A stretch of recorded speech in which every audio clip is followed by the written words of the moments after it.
Fairy Dot Stories.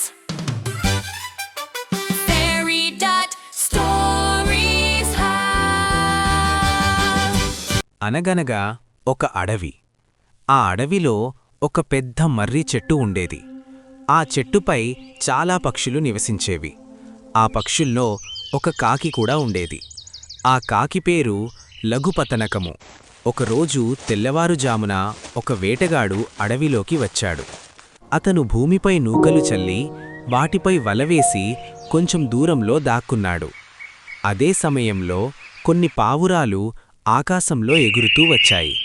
వాటికి భూమిపై నూకలు కనిపించాయి. వాటిని తిందాం అని పావురాలు క్రిందికి దిగబోతుండగా పావురాల రాజు చిత్రగ్రీవుడు వాటిని ఆపాడు. అతనిలా అన్నాడు, వద్దు, తొందరపడకండి. మనుషులు లేని ఈ అడవిలో నూకలు ఎలా వచ్చాయి? ఇందులో ఏదో మోసముంది. కాబట్టి ఈ నూకలకు ఆశపడకండి.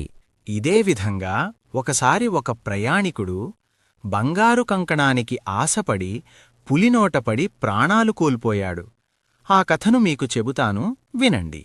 చిత్రగ్రీవుడు చెప్పబోయే ఆశ మనిషిని ఎలా మోసం చేస్తుందో తెలిపే పులి బాటసారి కథను 3వ భాగంలో పూర్తి వివరంగా వినబోతున్నారు. ఇలాంటి మరిన్ని నీపికథల కోసం ఈ ఛానల్ను ఇప్పుడే సబ్స్క్రైబ్ చేయండి. వీడియో నచ్చితే లైక్ చేయండి.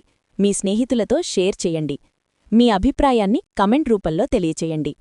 Stay tuned. 3వ భాగంలో కలుద్దాం.